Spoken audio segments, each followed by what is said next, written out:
De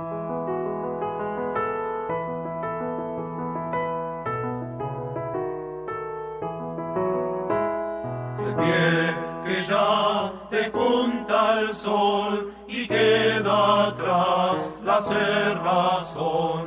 De pie que ya se hace la luz y apaga el mal, la cruz del sur. Queridos amigos, soy Antonio Caponeto y quería ofrecerles un fragmento verbal de mi próximo libro, titulado Democracia y Providismo. Lo hago con el solo propósito de contribuir en algo a la disipación de la horribilísima confusión imperante que hay hoy en esta materia. Se sostiene con toda propiedad que implantar el aborto legal es un crimen que pide la venganza del cielo y que nos acarreará aún males mayores. Ergo, hay que tratar de impedirlo por todos los medios posibles. Se sostiene a la par, sin que se advierta la incomparecencia, que entre esos medios posibles para impedir tamaño crimen, se cuenta el de entregarle nuestro voto bajo el sistema del sufragio universal y participando por ende de un modo pleno de la democracia a algún candidato providista. Se sostiene acto seguido que oponerse a este planteo constituiría un gesto purista y que quienes así predican u obran no tienen ninguna solución para ofrecer. Se sostiene invocando la autoridad de algún noble y entrañable formador, como el padre Julio Membiel, que esta vía democrática para impedir el aborto sería un hecho forzoso e irremediable, pues no está en nuestras manos remediar tal régimen, pero sí servirse de sus posibilidades para extender el reinado de Cristo. Todo esto, más allá de las rectas intenciones de quienes lo sostienen, que no negamos, constituye un error gravísimo y un desacierto fatal. El mayor crimen no es el del aborto, sino el de la causa, germen o matriz que lo hace posible, tanto a él como a otros crímenes de análoga descalificación moral. No hablamos de las causas sobrenaturales que están en la rebelión contra el Creador, ni de las causas individuales que están en los vicios y pecados humanos. Hablamos de la causa política, y esa causa política es la democracia. La democracia es la causa política que hace posible que tirios y troyanos tengan que aceptar como irrevocable el dictamen de las mayorías. Democracia locuta, causa finita. Viene pasando en nuestro país y en el mundo desde que todos, sin ya siquiera la excepción de la Iglesia, aceptan como legal y legítima la sentencia de las multitudes. Si la democracia lo decide, tendrán validez el aborto, la sodomía, la contranatura en todas sus formas, sin excluir el bestialismo o la pedofilia. Esto es un hecho. Está constatado históricamente. Cuanto de horrible se decidió por causa de la democracia, incluyendo la misma manga ancha para aumentar el número de casos de abortos legales, no ha podido ser removido. Se ha incorporado a la legislación positiva del sistema democrático vigente. Por lo tanto, servir a la democracia, resultarle funcional con nuestros actos, convalidar sus mecanismos, conectar sus principios, alimentar sus criterios y someterse cuanto doblegarse a sus ritmos, exigencias, condiciones y requisitos, es en rigor el mayor crimen, porque es la causa engendradora de las descomunales vilezas constatables y sufrientes. Atacar los efectos perversos, pero dejar intacta la causa que los provoca, y coadyuvar a poner esa causa en movimiento y cooperar a su vigencia, no puede ser nunca una solución. Es la trampa inicua. Esta funcionalidad a la democracia, además, para el católico creyente, no es un acto sobrenaturalmente inocuo ni neutro. Es servir al demonio sin hipérbole alguna, porque la naturaleza de la democracia es la soberanía popular expresada en el sufragio universal, Y la soberanía del pueblo es la sustitución explícita de la soberanía de Cristo. Es la reedición continua y remozada de la rebelión de Luzbel. Por eso, justamente el padre Membiel, en varias de sus obras, de las que ya nos hemos ocupado oportuna y detalladamente, como La Iglesia y el mundo moderno y un juicio católico sobre los problemas nuevos de la política, llama sin eufemismo a la democracia satanocracia y sistema de inspiración diabólica. Por eso el mismo sacerdote enseñó que la táctica que hay que adoptar contra esta lucha satánica fundada en la mentira es la táctica franca y resuelta de los paladines de la verdad, la táctica de la espada. Y sigo citando entre comillas a Membiel, y es propio de todo varón huir, empuñar la espada cuando fuere menester, para salir a la defensa de los derechos conculcados de Dios y de la Iglesia. La espada está al servicio de la cruz. No quiere decir esto, no se pongan nerviosos los pusilánimes, que la táctica de la espada sea la única posible. Ni siquiera quiere decir que se den las condiciones, las cláusulas y los requerimientos para que esta táctica se ponga en marcha aquí y ahora. Quiere decir, en cambio, que no se puede ni se debe tergiversar un magisterio de la talla del padre Membiel, reduciéndolo a una conformidad con el sistema vigente, como si pesara un determinismo o un fatalismo histórico por el cual únicamente nos quedara la quiescente complacencia con la satanocracia.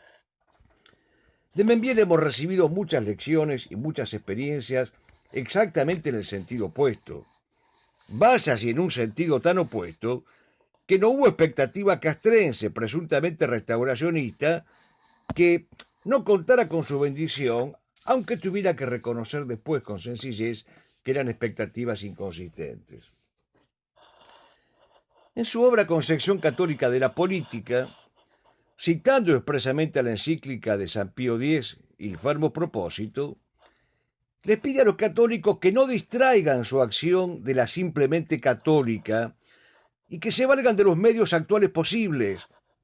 No está indicando que esa acción calificada como católica incluye dar nuestro consentimiento al sufragio universal, cuya naturaleza repudia de modo explícito y reiterado. Y al mencionar los medios actuales posibles, va de suyo que no puede referirse al maquiavelismo, cuya esencia también conoce y repudia explícitamente.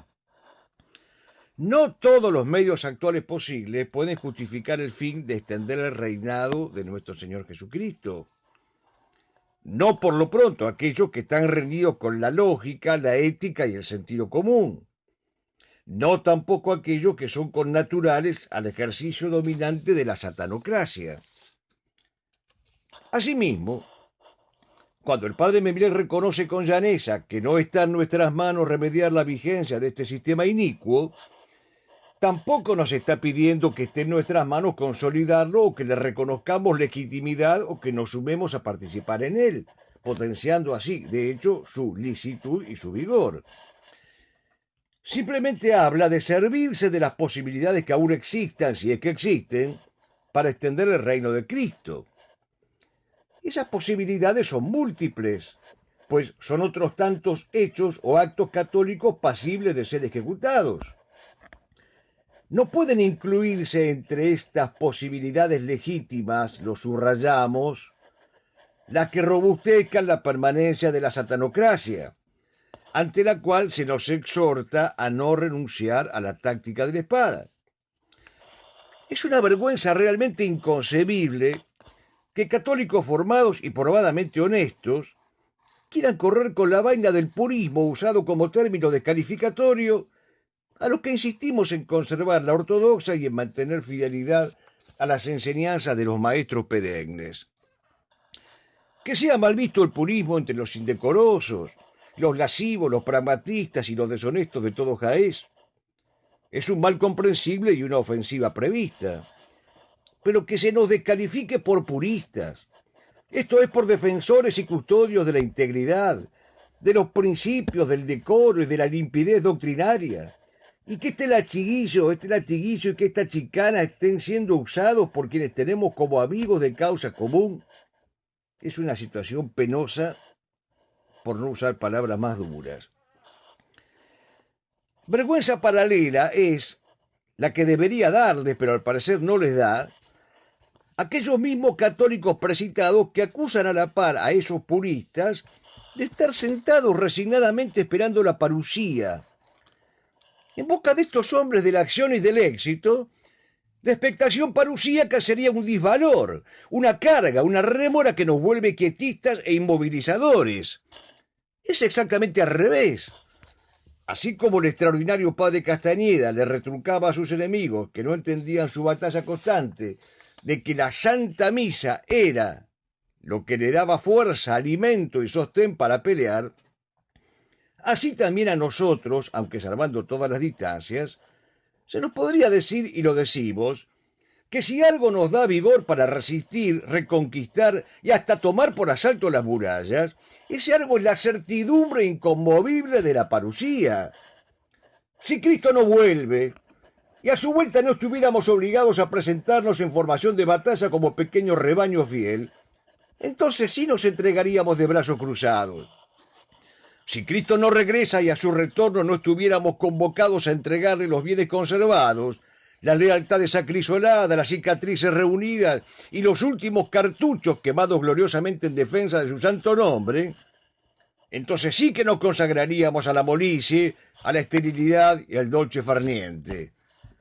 Precisamente porque somos parusíacos, es que sabemos con el Catecismo, número 671, que este tiempo inaugura los combates de los últimos días y exige de nosotros la espera, la vigilia y el testimonio y la capacidad de superar la prueba del mal.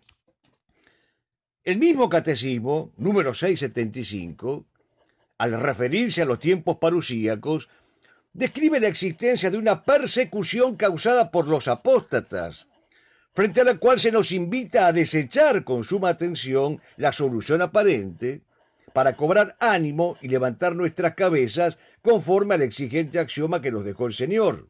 Lucas 21:28. Pues entonces sí, quede dicho sin tapujos, ni remordimientos, ni sentimientos de culpa. Somos puristas y somos parusíacos. Por eso despreciamos a los impuros y a los imanentistas, a los vendedores electorales de chafalonías para el alma individual y social de la patria. Es falso que no sea solución política impetrar la verdad, preservar el bien, loar la belleza. Es falso que no sea solución política mantenerse coherente, consecuente, idéntico a uno mismo y empeñoso en hablar sí o no, oportuna e inoportunamente. Es falso que no sea solución política gritar desde los tejados, negarse a sacrificar los ídolos diabólicos y constituirse en causa ejemplar. Porque así como de la causa democrática salen los efectos inicuos, de las causas ejemplares salen los efectos benéficos. Es falso que los solucionadores sean los alcahuetes dóciles del sistema y que la única amenaza al hallazgo de las soluciones sean los puros. Y es falso aún que el purismo es sinónimo de abstencionismo, como si para participar en política entonces el séquitur imprescindible fuera enlodarse y embarrarse. Y tras falso, es ceguera escatológica creer que hay una solución política que merecemos en vez de un final ominoso por nuestra apostasía, o creer que esa solución, a pesar de la apostasía y del castigo merecido, tiene que tomar forzosamente la figura moderna y revolucionaria de un triunfo electoral. De tan poca monta es la capacidad creadora de estos hombres, a quienes se les pide que protagonicen hechos o actos católicos, y no tiene mejor ocurrencia que fundar un partidito, acudir a una urna, depositar una boleta y esperar el recuento mágico de guarismos. Tan onnubiladora es la perentoriedad de participar en política, que los únicos hechos y actos católicos que se les presentan como viables son precisamente los que han demostrado absoluta inviabilidad y fracaso. Dice Gustave Thibon que una victoria no es perfecta más que si ella transforma al vencido en aliado. Esta es la victoria endemoniada de la democracia. Permite que juegue su macabro juego el opositor de la perversión que ella contiene de modo inherente, pero que juegue con las reglas que ella le impone. Cuando ese opositor es vencido por la ley inapelable del número, el vencido queda automáticamente convertido en aliado. ¿Dónde está la solución ofrecida por estos hábiles compañeros de ruta del régimen? Pierden en todos los terrenos, pero en el peor de ellos, pierden la libertad y la autoridad moral para ser congruentes enemigos. Son vencidos obligados a ser aliados. En algunos casos son vencidos que, como Silsilo ante el avance indoblegable de Jerjes, se autorigen en socios porque al fin de cuentas los deja más tranquilos y mejor rentados. Ya vienen de ser bien rentados. Frente a la opción Silsilo, seguiremos predicando la opción Leónidas, porque creemos con Luis Bliot que las causas que mueren son aquellas por las que no se muere. Más triste que la imposibilidad física de lanzarse a una cruzada es la imposibilidad moral de predicarla, porque la primera imposibilidad suele tener el obstáculo de la carencia total de medios y de condiciones necesarias, algo que admite recuperación siquiera hipotética. Pero la segunda imposibilidad tiene el obstáculo de la capadura que ya no puede ser removido. Y pongo la voz de un maestro mártir como guía, porque nos sigue pareciendo atendible el clamor nietzscheano según el cual de todo lo que se escribe solo respeto a aquello que un hombre escribe con su propia sangre. Dice al respecto Jordán Bruno Yenta: no participamos de la opinión de los que pretenden bastardear el nacionalismo, poniéndolo en el plano de un simple partido político para entrar en la puja de menudos intereses electoralistas. No creemos que sean las de hoy las condiciones propicias para la resolución de los grandes problemas que afectan al país por la vía electoral, y menos pretender que esa sea hoy una salida honrosa para el ideal que sustentamos.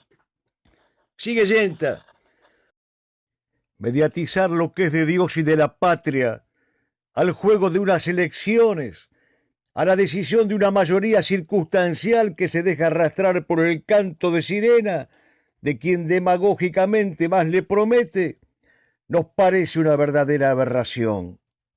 Nos parece una aberración a la que siempre rechazó de plano el nacionalismo. Solo hay una cosa que hay que levantar fundamentalmente en Occidente como verdadera tabla de salvación: la cruz. A ella nos aferramos. Hasta aquí Yenta. Pero hay más al respecto y resulta particularmente estremecedor. La última carta que escribiera en vida el maestro Yenta, fechada el 25 de octubre de 1974, está dirigida a su amigo el profesor Irán Zamboni, el mismo al que le dedicara su obra Libre Examen y Comunismo.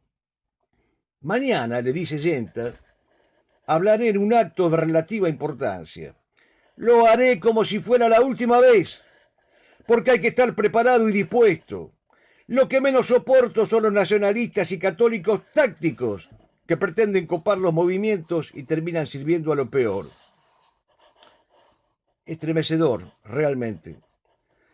Habló nomás Yenta por última vez al día siguiente de esta epístola remitida a su amigo, de modo que esta misiva vinase las veces de un testamento político. Lo menos soportable para Yenta es lo que ahora presentan como lo más soportable ciertos nacionalistas, esos tácticos peritos en habilidad, pero güeros de toda sabiduría.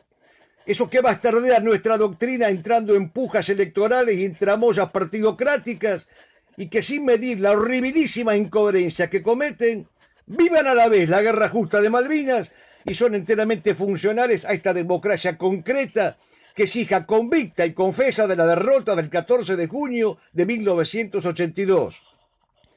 Tiene un alto costo moral servir a dos señores, y es además intelectualmente una verdadera claudicación de la lógica.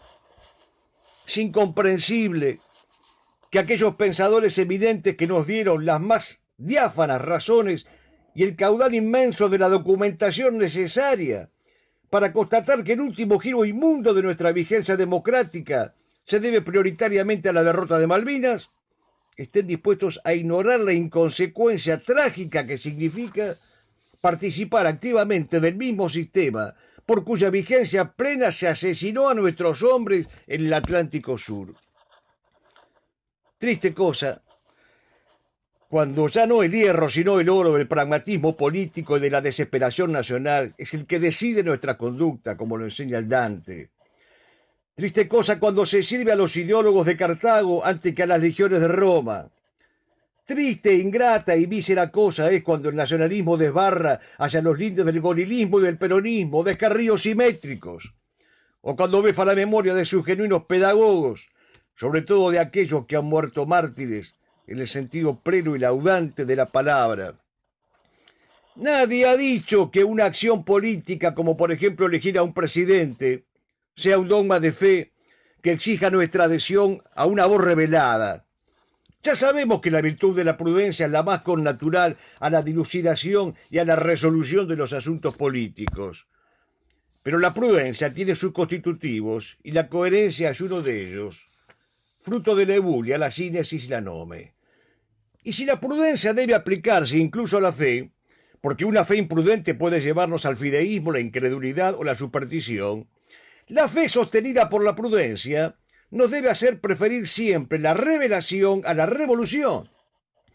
Por lo cual, aunque no sea el depósito de la revelación lo que esté en juego en un acto electoral, ni la canonización de los candidatos, si vemos que el mismo acto sufragista, precisamente en razón del objeto, del fin y de la circunstancia en que se desenvuelve, favorece a la consolidación de un sistema inicuo contrario al plan de Dios, pues no nos está moralmente permitido justificar la consolidación de ese sistema.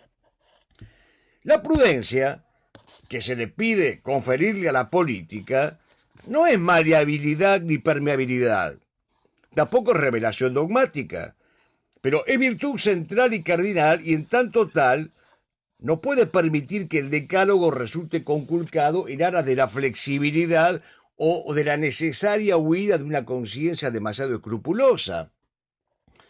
Nadie ha dicho que es pecado votar. Nadie ha dicho que es pecado votar y parece increíble que se siga repitiendo esta estupidez como si alguien la hubiera lanzado alguna vez.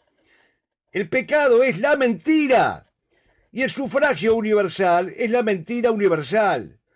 Nuestra enemistad, además, y no hace falta volver a citar a San Agustín, es con el pecado, no con el pecador. Por lo tanto, no andamos por la vida megáfono en ristre diciendo que fulano o mengano son pecadores públicos porque acaban de salir del cuarto oscuro. Enseñamos con la tradición que no quiere atenderse y con el magisterio de siempre al que no quiere guardársele fidelidad, que el octavo mandamiento prohíbe la mentira, bajo todas sus formas y especies. No hace una excepción con la mentira de clara inspiración satánica, que es el sufragio universal. De clara inspiración satánica, lo repetimos, porque desplaza la soberanía de nuestro Señor Jesucristo por la soberanía del pueblo. Nadie ha dicho que el simple ciudadano de a pie que emite su voto está interiorizado de los males ideológicos del sistema y le presta con tal acto su plena, consciente y jubilosa adhesión al mismo.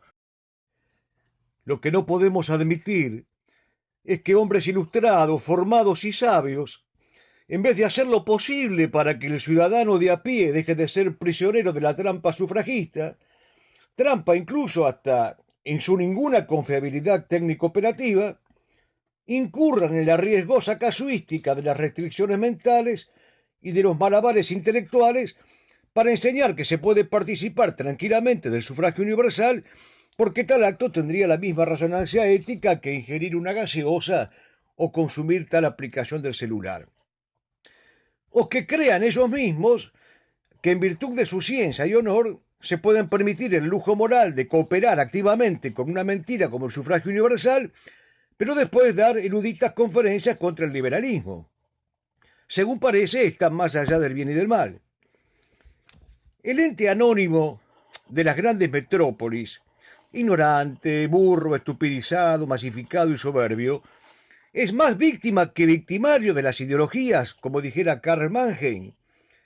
Pero el que conoce los principios y las causas y los mediatiza o subalterniza en aras de una jugada politiqueril, porque total, según cree, eso no afecta a su sistema de creencias metafísicas, pues ese es más victimario que víctima.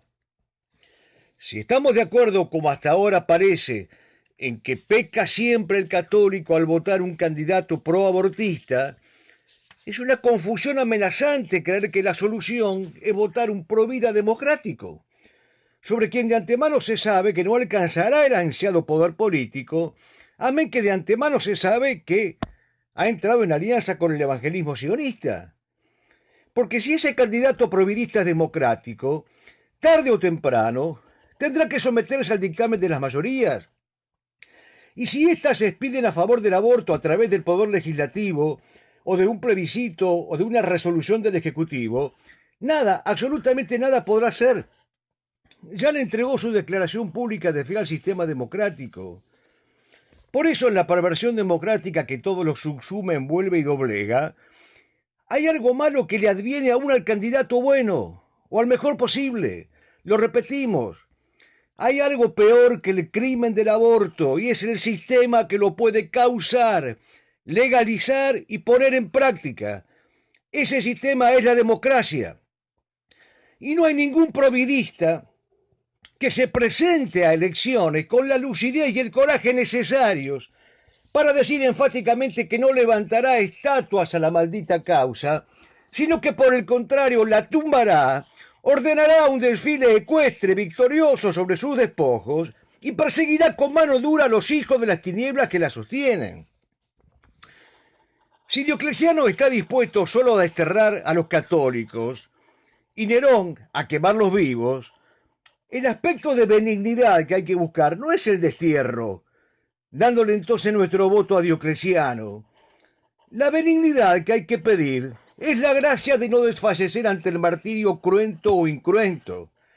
Un católico hecho tea por el tirano alumbra la tierra y alumbra el cielo. Un católico desterrado se lleva con él al ostracismo, la cristiandad que no muere.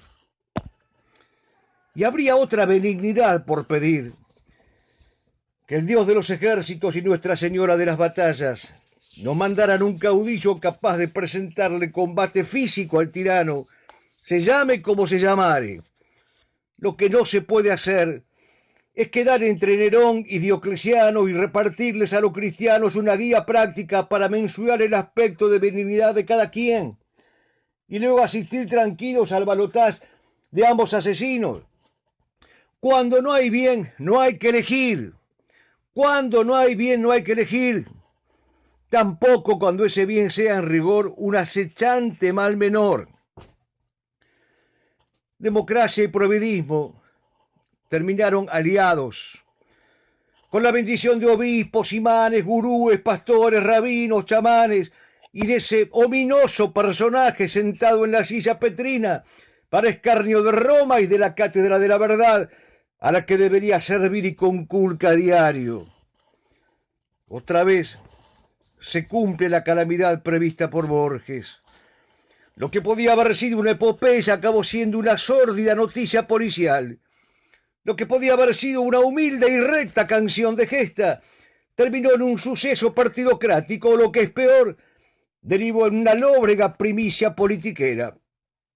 Porque el delito, al menos, tiene el remedio de la pena y de la prisión, pero al descabezamiento ya no lo alcanza remedio alguno. Del pecado se vuelve con la confesión. Del limbo de los liberales que decía Castellani se suele pasar directamente al tenebroso sitio en el cual al ingresar se abandona perpetuamente toda esperanza. Es que en el fondo las disidencias controladas, las falsas banderas, tienen el mismo común denominador que los oficialistas, los opositores o los afiliados a izquierdas y derechas requiminosas. Conforman con sus palabras y sus hechos a la corrección política, la que consiste en no cuestionar jamás la sacra legitimidad de la democracia, ni en quitarle las máscaras a sus conjurados propulsores para no caer en la tesis conspirativa, ni en mencionar jamás la doctrina de la realeza social de Jesucristo. Y en el caso de la Argentina, esa corrección política que no se atreven a fusilar públicamente y por la espalda, tiene un plus doliente como aguijón hincado. Y es que la democracia concreta, reciente y presente a la que sirven y se conforman, ha brotado del triunfo británico en nuestras Islas Malvinas tras la caída de Puerto Argentino en 1982. Se han cansado de reconocer los unos u otros, desde la Thatcher hasta Alfonsín, pasando por Pinochet y las bandas marxistas o kirchneristas. Por eso, el desconcierto y el dolor son tan hondos cuando alguien blasona la vez de haber guerreado en las Malvinas y de sumarse a la par al sistema de dominación política implantado por los extranjeros triunfantes de aquella cruenta invasión. Esto es escandaloso e inadmisible.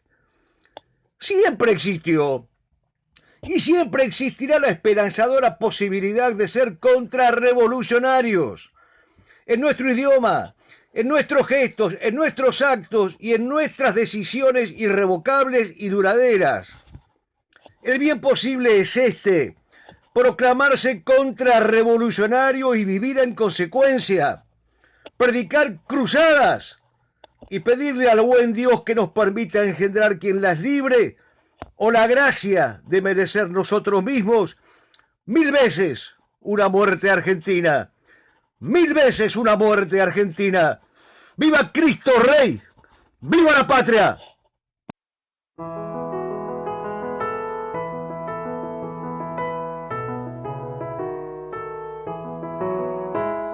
De pie que ya despunta el sol y queda atrás la cerrazón. De pie que ya se hace la luz y apaga el mar la cruz del sur. Dejemos al rayar la madrugada un llanto de mujer en el adiós, que ya el azul y blanco en las tacuaras forma el escuadrón. De pie que ya despunta el sol y queda atrás la cerrazón. De pie que ya se hace la luz y apaga el mar la cruz del sur.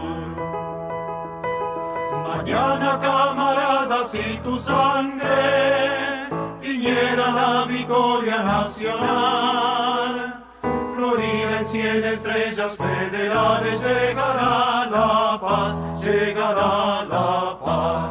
De pie que ya despunta el sol y queda atrás la cerrazón. De pie que ya se hace la luz y apaga el mar la cruz del sur. Al viento de las pampas las banderas, un canto hecho coraje en nuestra voz.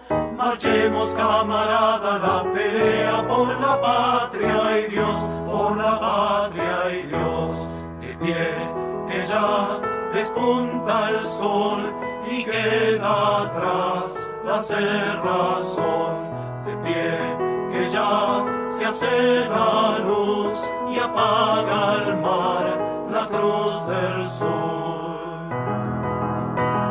Entonces crecerán en nuestro suelo trigales a la sombra del laurel, y habrá un destino claro sobre el cielo del amanecer, del amanecer. De pie que ya despunta el sol y queda atrás la cerrazón. De pie que ya se hace la luz y apaga el mar la cruz del sur.